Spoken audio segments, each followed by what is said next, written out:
आप सभी को संतान सप्तमी व्रत की हार्दिक शुभकामनाएं। इस व्रत को संतान के अच्छे स्वास्थ्य और लंबी उम्र के लिए रखा जाता है और निसंतान दंपति से उत्तम संतान की प्राप्ति के लिए इस व्रत को रखते हैं। इस व्रत को भाद्रपद मास के शुक्ल पक्ष की सप्तमी तिथि के दिन रखा जाता है। तो आइए श्री संतान सप्तमी व्रत की कथा का श्रवण कीजिए। एक दिन युधिष्ठिर महाराज ने भगवान से कहा कि प्रभु, कोई ऐसा उत्तम व्रत बताइए जिसके प्रभाव से मनुष्य के सांसारिक दुख दूर होकर वो पुत्रवान हो जाए। ये सुनकर भगवान बोले, हे राजन, तुमने बड़ी ही उत्तम बात पूछी है। मैं तुम्हें एक पौराणिक कथा सुनाता हूँ, ध्यान से सुनो। एक समय लोमश ऋषि ब्रजराज की मथुरापुरी में वासुदेव देवकी के घर गए।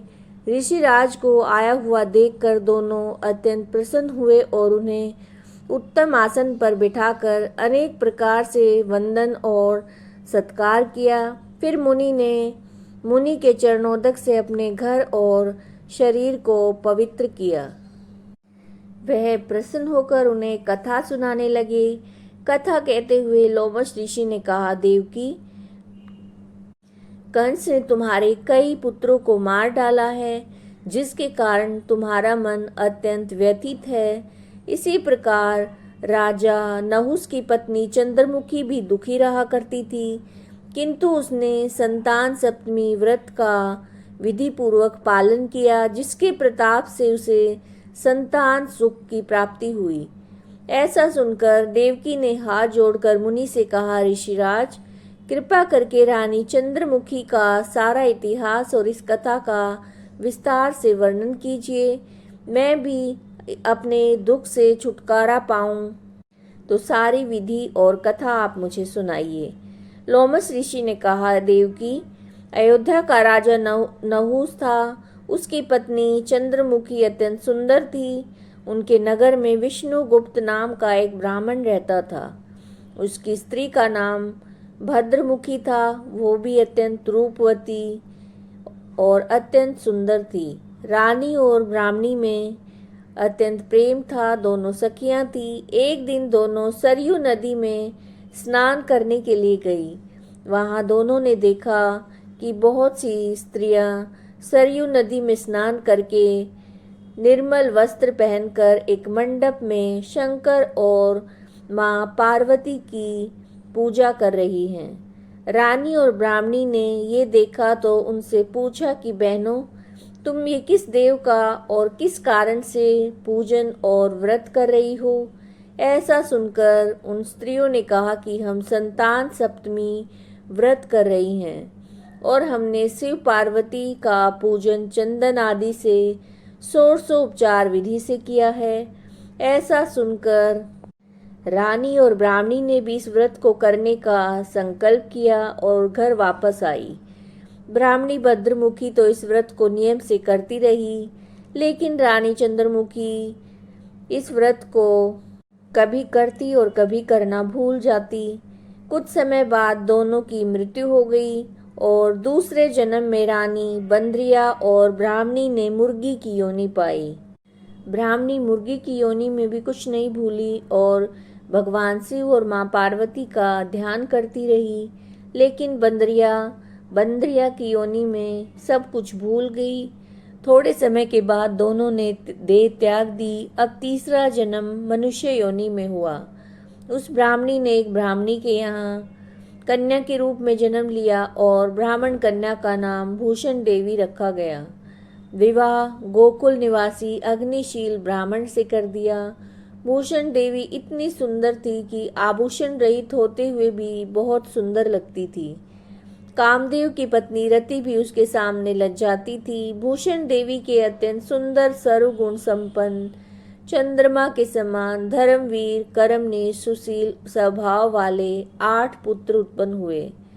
ये सब शिवजी के व्रत का पावन फल था। दूसरी तरफ शिव विमुख रानी के गर्भ से कोई पुत्र नहीं हुआ। वो निसंतान थी और इस कारण से दुखी रहने लगी। रानी और ब्राह्मणी में जो प्रीति पिछले जन्म में थी वो अब भी बनी रही। रानी जब वृद्ध अवस्था को प्राप्त होने लगी तो उसे गूंगा, बहरा और बुद्धिहीन अल्पायु पुत्र प्राप्त हुआ। वो 9 वर्ष की आयु में ही इस संसार को छोड़कर चला गया। अब तो रानी पुत्र शोक से अत्यंत व्याकुल रहने लगी। देवयोग से भूषण देवी ब्राह्मणी रानी के यहाँ अपने पुत्रों को लेकर पहुंची। रानी का हाल सुनकर उसे बहुत दुख हुआ, लेकिन किसी का इस पर क्या वश है। ये तो सब कर्मों के लेख हैं जिसे ब्रह्मा भी नहीं मिटा सकते। रानी को बड़ा दुख भोगना पड़ रहा था। इधर रानी ब्राह्मणी के इस वैभव और उसके 8 पुत्रों को देखकर मन में ईर्ष्या करने लगी। उसके मन में पाप उत्पन्न हुआ।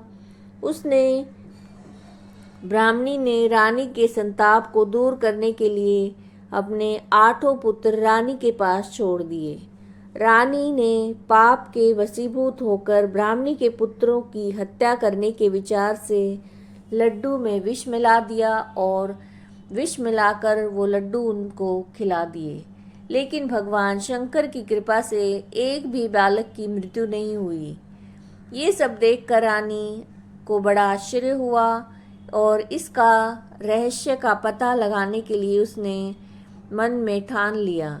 भगवान की पूजा से निवृत्त होकर जब भूषण देवी आई तो रानी ने उससे कहा कि मैंने तुम्हारे पुत्रों को मारने के लिए लड्डू में जहर मिलाकर इन्हें खिला दिया, लेकिन इनमें से एक भी नहीं मरा।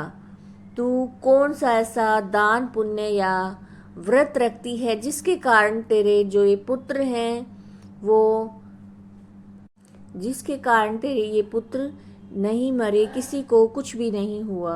तेरे इस सौभाग्य का क्या कारण है, ये मुझे भी बता, मैं तुम्हारी ऋणी रहूंगी। रानी के ऐसे दीन वचन सुनकर भूषण देवी ब्राह्मणी ने कहा, सुनो, तुमको मैं 3 जन्म का हाल सुनाती हूँ, ध्यान से सुनो। पहले जन्म में तुम राजा नहुस की पत्नी थी और तुम्हारा नाम चंद्रमुखी था। मेरा नाम भद्रमुखी था और मैं एक ब्राह्मणी थी। हम और तुम अयोध्या में रहते थे और हम दोनों सखियां थी। एक दिन दोनों सरयू नदी में स्नान के लिए गई।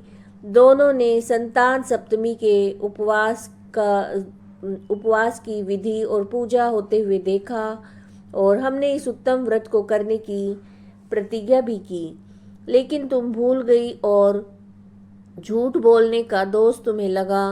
तुम आज भी जिसे भोग रही हो। मैंने इस संतान सप्तमी व्रत को विधि पूर्वक नियम पूर्वक किया और आज भी करती हूँ।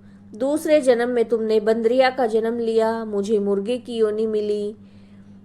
मुर्गी की योनि में भी मैं भगवान शंकर का ध्यान करती रही और व्रत को करती रही। तुम अपने बंदरिया के जन्म में भी इस व्रत को करना भूल गई।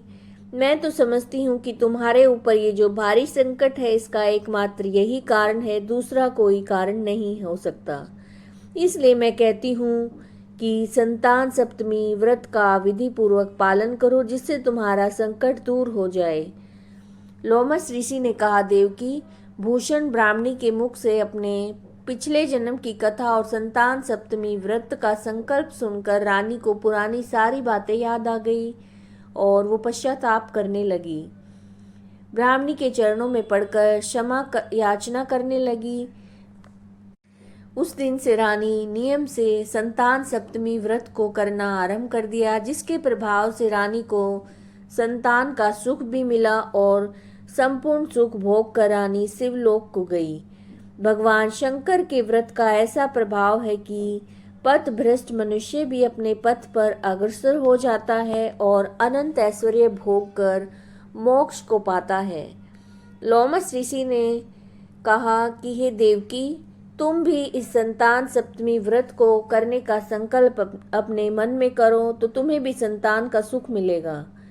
ये सुनकर देवकी ने हाथ जोड़कर लोमस ऋषि से पूछने लगी कि ऋषिराज, मैं इस संतान सप्तमी व्रत को जरूर करूंगी, लेकिन आप इस कल्याणकारी और संतान सुख देने वाले संतान सप्तमी व्रत का विधि विधान मुझे समझाइए।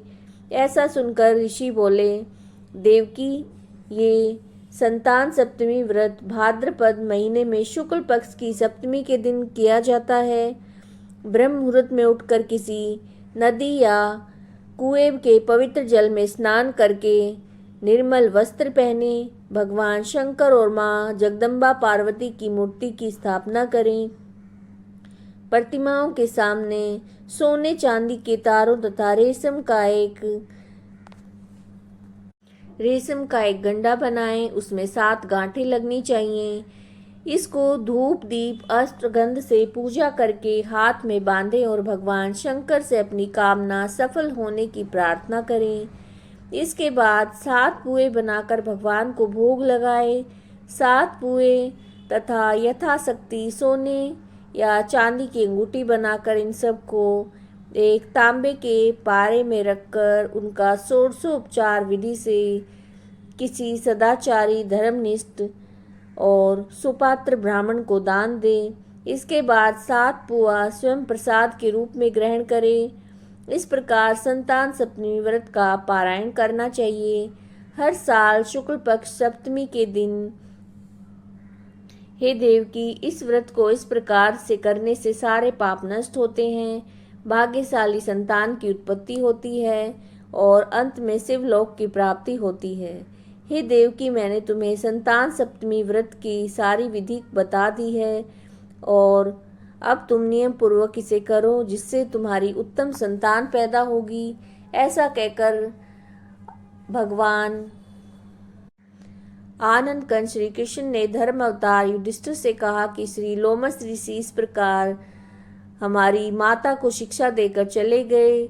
ऋषि के कहे अनुसार माता देवकी ने इसे नियम पूर्वक इस व्रत को किया, जिसके प्रभाव से हम उत्पन्न हुए। यह व्रत विशेष रूप से स्त्रियों के लिए कल्याणकारी है, पुरुषों को भी समान रूप से कल्याणदायक है। संतान सुख देने वाले और पापों को नाश करने